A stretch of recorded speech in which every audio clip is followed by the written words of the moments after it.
Hi everyone, welcome to my YouTube channel. ಇವತ್ತಿನ ಮುದ್ದು ಸೊಸೆ ಧಾರಾವಾಹಿ ಏನಾಗುತ್ತೆ ಅಂತ ನೋಡ್ಕೊಂಬರೋಣ ಬನ್ನಿ. ಮೊದಲಿಗೆ ಭದ್ರವರು ಮನೆಯಲ್ಲೇ ಎಣ್ಣೆ ತಗೊಂಬಂದು ಕುಡಿತಾ ಇರಬೇಕಾದ್ರೆ ವಿದ್ಯೆ ಅದನ್ನು ಪ್ರಶ್ನೆ ಮಾಡಿದ್ದಕ್ಕೆ ಮಾತು ಎತ್ತಿದ್ರೆ ಸಾಕು, ಲಾಯರ್ಗೆ ಫೋನ್ ಮಾಡಿ ಕೇಳ್ತೀಯಲ್ಲ ಇದನ್ನು ಕೇಳು ಅಂತ ಹೇಳ್ತಾರೆ. ಅಟ್ಟಿಲ್ ತಂದು ಕುಡಿತಾನೆ, ಅದೇನೋ ಕಂಟೆಂಟೋ ಮಾಡಿ ಕೇಸ್ ಹಾಕ್ತಾರಲ್ಲ, ಅದಕ್ಕೂ ಈ ಥರ ಏನಾದರೂ ಕೇಸ್ ಹಾಕಕ್ಕೆ ಹೇಳು ಅಂತ ಹೇಳ್ತಾರೆ. ಭದ್ರ ಆಗಕ್ಕಿಲ್ಲ, ಯಾಕೆ ಹೇಳು, ಕೋರ್ಟ್ ಹಾಗೆಲ್ಲ ಹೇಳಿಲ್ಲ, ಅದಕ್ಕೆ ನಾನು ಹಿಂಗೆಲ್ಲ ಮಾಡಬಾರ್ದು ಅಂದರೆ ನೀನು ನಾನು ಹೇಳ್ದಂಗೆ ಕೇಳಬೇಕು, ಇಲ್ಲ ಸುಮ್ಕೆ ಇಷ್ಟ ಬಂದಂಗೆ ನೀನು ಬದುಕು, ನನಗೆ ಇಷ್ಟ ಬಂದಂಗೆ ನಾನು ಬದುಕ್ತೀನಿ ಅಷ್ಟೇ ಅಂತ ಹೇಳ್ತಾರೆ. ಭದ್ರ ನೋಡು, ನನಗೆ ಸುಮ್ಕೆ ತೊಂದರೆ ಕೊಡಬೇಡ, ಹೋಗು, ಅದೇನು ಕಿತ್ತು ದಬಾಕ್ತೀಯೋ ದಬಕ್ಕೆ ಹೋಗು. ಆಗ ವಿದ್ಯೆ ಹೇಳ್ತಾರೆ, ನೋಡಿ ಅತ್ತೆ ಮೇಲೆ ಕೋಪನ ಕೊತ್ತಿ ಮೇಲೆ ತೋರಿಸಿದ್ರು ಅನ್ನಂಗೆ ನನ್ನ ಮೇಲೆ ಇರೋ ಕೋಪಕ್ಕೆ ನೀವು ಹಿಂಗೆ ಕುಡಿದ್ರೆ ನೀವೇ ನಿಮ್ಮ ಆರೋಗ್ಯನೇ ಹಾಳು ಮಾಡ್ಕೊಳ್ಳೋದು. ಓಹೋಹೋ, ನೀತಿ ಪಾಠ ಹೇಳಕ್ ಬಂದ್ಲು ಅದು ಈ ಭದ್ರನ್ಗೆ. ಬೋಧನೆ ಅಲ್ಲವ, ಯಾರಾದ್ರೂ ಕೈ ಕಟ್ಕೊಂಡು ಕೇಳ್ತಾರಲ್ಲ ಅವ್ರ ತಾವ ಹೇಳೋಗು, ನನ್ ತಾವಲ್ಲ ಅಂತ ಹೇಳ್ತಾರೆ. ಭದ್ರ ಹೊಟ್ಟೆಲಿರೋ ಮಗುಗೆ ವಿದ್ಯೆ ಹೇಳ್ತಾರೆ, ನೋಡ್ಕಂದ ಒಳ್ಳೇದು ಯಾರಿಗ್ ಬೇಕಾಗಿಲ್ಲ, ಒಳ್ಳೆ ಮಾತು ಯಾರಿಗೂ ಹಿತವಾಗಿರಕ್ಕಿಲ್ಲ, ಅದಕ್ಕೆ ನೀನು ನಮ್ಮಪ್ಪನಂಗೆ ನಿಮ್ಮಪ್ಪನಂಗೆ ಕುಡಿಯೋದು ಕಲಿಯೋದು ಬೇಡ ಅಂತ ಹೊಟ್ಟೆ ಮುಟ್ಕೊಂಡು ಮಾತಾಡ್ತಾ ಇರ್ಬೇಕಾದ್ರೆ ಭದ್ರ ಅವ್ರನ್ನೇ ದಿಟ್ಟಿಸ್ ನೋಡ್ತಾ ಇರ್ತಾರೆ. ನೀನು ಒಳ್ಳೇದ್ ಮಾತ್ರ ಕೇಳಿಸ್ಕೊಂಡು ಒಳ್ಳೆ ಮನುಷ್ಯನಾಗಿ ಬದುಕ್ಬೇಕು ಅಂತ ಹೇಳ್ತಿರ್ತಾರೆ. ಹಿಂಗೆಯ ನನಗೆ ನಿನ್ ಮಗಂದು ಎದೆ ಬಡ್ತ ಕೇಳಿಸ್ಕೊಂತ ಕಿವಿನ ಅವಳ ಹೊಟ್ಟೆ ಮೇಲೆ ಮುಡ್ಕೊಂಡು ಕಿವಿಗೆ ಹೂವ ಮುಡ್ಸಿ ಮೋಸ ಮಾಡಿದ್ದಲ್ದೇನೆ ಈಗ ಒಳ್ಳೊಳ್ಳೆ ಮಾತಾಡ್ತಾ ಇರೋದಂತ ಹೇಳ್ತಾರೆ. ಭದ್ರ ನೋಡಿ, ನಾನ್ ಮಾಡಿರೋ ತಪ್ಪಿಗೆ ನಿಮ್ತವ ಶಾನೆ ಸರಿ ಕ್ಷಮೆ ಕೇಳಿದೀನಿ ಅಂತ ವಿದ್ಯೆ ಹೇಳ್ತಾರೆ. ಭದ್ರ ನಗ್ತಾ ಹೇಳ್ತಾರೆ, ಏನು ಕ್ಷಮೆನಾ, ಸುಮ್ನೆ ತಲೆ ಕೆಡಿಸ್ಬೇಡ, ಮರ್ಯಾದೆಯಿಂದ ಇದ್ಬಿಡು ಅಂತ ಮತ್ತೆ ಎಣ್ಣೆ ಕುಡಿತಾರೆ. ಒಂದ್ ಕಡೆ ನೋಡ್ರೆ ಪಬ್ಬಲ್ಲಿ ಕಣ್ಮಣಿ ಜ್ಯೂಸ್ ಕುಡಿತಾ ಇರ್ಬೇಕಾದ್ರೆ ಅನ್ಕೊಂತಾಳೆ, ಪಬ್ಬಲ್ಲಿ ಕಲರ್ಫುಲ್ ಆಗಿ ಇರುತ್ತಂತ ಕೇಳಿದ್ದೆ, ಇವಾಗ್ಲೂ ಇದು ಒಂಥರ ಬ್ಯಾರೇನೆ ಪ್ರಪಂಚನೆಯ ಅಂತ ಹೇಳಿ ಅವಳಿ ತಕ್ಕ ಹಂಗೆ ಮಾಡ್ರನ್ ಡ್ರೆಸ್ ಹಾಕೊಂಡು ಜ್ಯೂಸ್ ಕುಡಿತಾ ಕೂತಿರ್ತಾಳೆ. ಈ ಕಡೆ ನೋಡಿದ್ರೆ ಹೊರಗಡೆ ರಾಕೇಶ್ ಕಾಯ್ಕೊಂಡು ನಿಂತಿರ್ತಾರೆ. ಹಟ್ಟಿಯವ್ರಿಗೆಲ್ಲ ಸುಳ್ಳು ಹೇಳಿ ಇಲ್ಲಿಗೆಲ್ಲ ಬರ್ಬೇಕೆ, ಇವರು ಅತಿಯಾದ ಸುಳ್ಳಿಂದ ಏನಾದ್ರೂ ಹೆಚ್ಚು ಕಡಿಮೆ ಆದ್ರೆ ಏನಪ್ಪ ಕತೆ ಅಂತ ಮನ್ಸೊಳಗೆ ಮಾತಾಡ್ಕೊಂತಾರೆ ರಾಕೇಶ್ ಅವರು. ಏನಾದ್ರೂ 4 ಜನಕ್ಕೆ ಗೊತ್ತಾದ್ರೆ ಗೌಡ್ರ ಮರ್ಯಾದೆ ಏನಾಗ್ಬೇಡ. ಈ ಕಡೆ ನೋಡಿದ್ರೆ ಶಿವರಾಮೇಗೌಡರು ಫೋನಲ್ಲಿ ಮಾತಾಡ್ತಿರೋದನ್ನ ಗಮನಿಸ್ಕೊಂಡು ಈಶ್ವರಿ ಮತ್ತೆ ಚಿತ್ರ ಬಂದಿರ್ತಾರೆ. ಚಿತ್ರ ಮರ್ಯಾದೆ ಹೋಗ್ಲೇಬೇಕು ಅಂತ ತಾನು ಇಷ್ಟೆಲ್ಲ ಮಾಡ್ತಾ ಇರೋದು. ಅಲ್ಲ ಕಣವ, ನ್ಯೂಸ್ ಚಾನಲರಿಗೆ ಸುದ್ದಿ ಮುಡ್ಸಿದಿ ಸರಿ, ಪೊಲೀಸ್ನವ್ರಿಗೆ ಬೇರೆ ಅಲ್ಲಿ ಡ್ರಗ್ಸ್ ಪಾರ್ಟಿ ನಡೀತಾ ಇದೆ ಅಂತ ಸುಳ್ಳು ಸುದ್ದಿ ಹೇಳಿದ್ದೇನೋ ಸರಿ, ಆದ್ರೆ ಅದನ್ನೆಲ್ಲವ ಈಗ ಟಿವಿಲಿ ತೋರ್ಸ್ಬೇಕಂತ ಹೊಂಟಿದ್ಯಲ್ಲ, ಏನಾಯ್ತದವ ಅಂತ ಕೇಳ್ತಾರೆ ಚಿತ್ರ.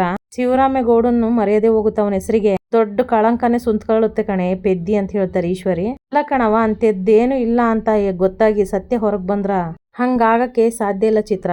4 ಜನ ಜೇಬಲ್ಲಿ ಡ್ರಗ್ಸ್ ಆಲ್ರೆಡಿ ಅದೇ, ಸಿಕ್ಕಿದ್ರೆ ಸಾಕಲ್ವೇ ಅಂತ ಈಶ್ವರಿ ಹೇಳ್ತಾರೆ. ಈ ಕಡೆ ನೋಡ್ರಿ ಚಿತ್ರ ಹೇಳ್ತಾರೆ, ಅಲ್ಲ ಕಣವ ಅವಳು ಡ್ರಗ್ ತಗೊಂಡಿರಕ್ಕಿಲ್ವಲ್ಲ ಅಂತ ಹೇಳ್ತಾರೆ ಚಿತ್ರ.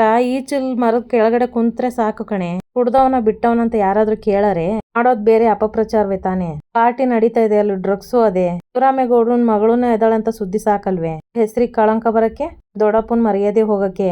ಸರಿ ಕಣವ, ನನ್ಗೆ ಈಗೆಲ್ಲ ಅರ್ಥ ಆಯ್ತು, ಮತ್ತ್ಯಾಕೆ ಸುಮ್ಕೆ ಇದೆಯಾ, ಶುರು ಹಚ್ಕೋ ಅಂತ ಹೇಳ್ತಾರೆ ಚಿತ್ರ. ಈ ಕಡೆ ನೋಡಿದ್ರೆ ಶಿವರಾಮೇಗೌಡರು ಫೋನಲ್ಲಿ ಮಾತಾಡ್ತಾ ಇರ್ತಾರೆ. ಇನ್ಸ್ಪೆಕ್ಟರ್ ಹತ್ರ ನಾನು ಮಾತಾಡ್ತೀನಿ, ನೀನ್ ತಪ್ಪಿಲ್ಲ ಅಂದ್ರೆ ನೀನ್ ಯಾಕೆ ಭಯ ಬೀಳ್ತೀಯ ಅಂತ ಹೇಳ್ತಿರ್ತಾರೆ.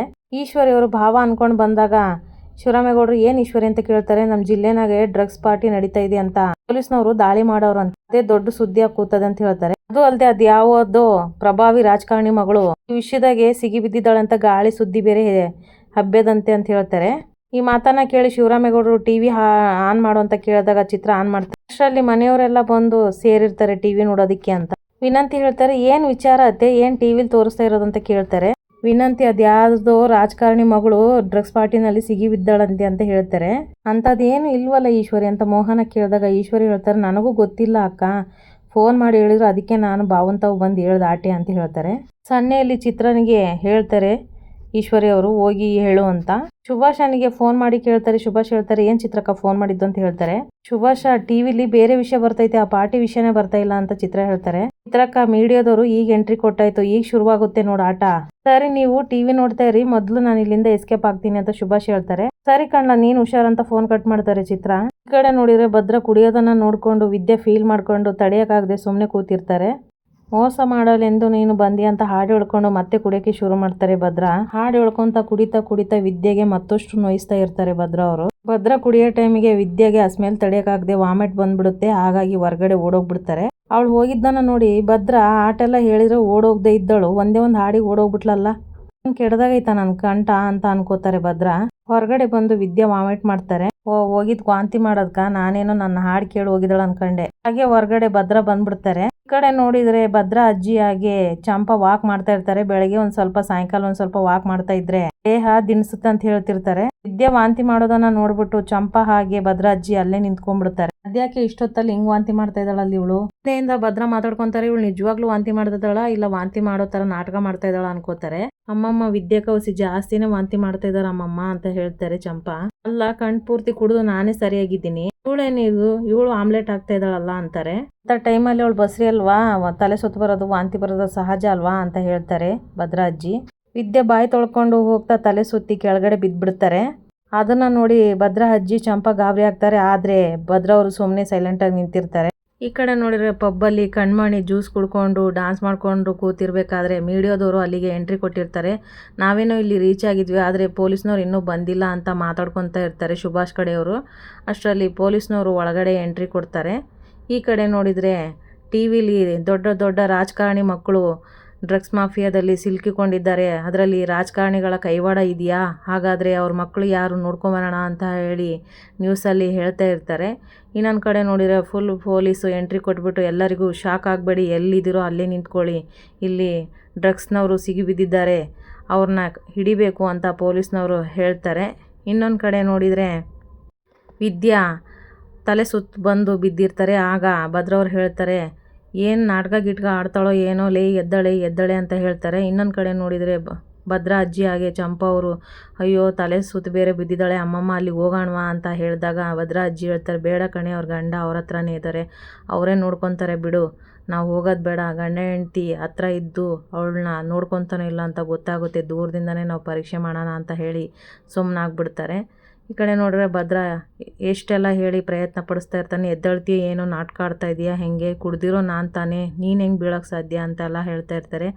ಆದ್ರೂ ವಿದ್ಯೆ ಎದ್ದೇಳೋದೇ ಇಲ್ಲ. ಆಗ ಭದ್ರಾ ಅವ್ರಿಗೆ ಶಾಕ್ ಆಗಿಬಿಡುತ್ತೆ, ಯಾಕೋ ಎದ್ದೇಳ್ತಾ ಇಲ್ವಲ್ಲ, ಏನಾಗಿರ್ಬೋದು ಅಂತ ಹೇಳಿ ಪಕ್ಕದಲ್ಲೇ ನೀರಿರುತ್ತೆ, ನೀರನ್ನ ತೊಗೊಂಬಂದು ಚುಮುಕಿಸ್ತಾರೆ. ಆಗ ಚುಮುಕಿಸಿದ ತಕ್ಷಣ ವಿದ್ಯೆ ಹೇಳೋದಿಲ್ಲ, ಲೇ ವಿದ್ಯಾ ಏನಾಯಿತು, ಎದ್ದೇಳು, ನಿನ್ನೆ ಎಬ್ಬಿಸ್ತಾ ಇರೋದು, ಏನಾಯಿತು ಎದ್ದೇಳು ಅಂತ ಹೇಳಿದಾಗ ಭದ್ರಾ ಅಜ್ಜಿಗೆ ಖುಷಿಯಾಗುತ್ತೆ. ನೋಡು, ಗಂಡ ಎಷ್ಟೇ ಕೋಪ ಇದ್ರೂ ಹೆಂಡತಿ ಮೇಲೆ ಎಷ್ಟು ಪ್ರೀತಿ ಇಟ್ಟಿದ್ದಾನೆ ನೋಡು, ಹತ್ರ ಹೋಗಿ ಎಬ್ಬಿಸ್ತಾ ಇದ್ದಾನೆ, ಇರೋ ನೋಡೋಣ ಏನಾಗುತ್ತೆ ಅಂತ ಹೇಳಿಬಿಟ್ಟು ನೋಡ್ತಾ ಇರ್ತಾರೆ. ಅಷ್ಟರಲ್ಲಿ ಭದ್ರವರು ನೀರು ಚುಮ್ಸಿದಾಗ 2-3 ಸಲ ಆಗ ವಿದ್ಯೆ ಎದ್ದೇಳ್ತಾಳೆ.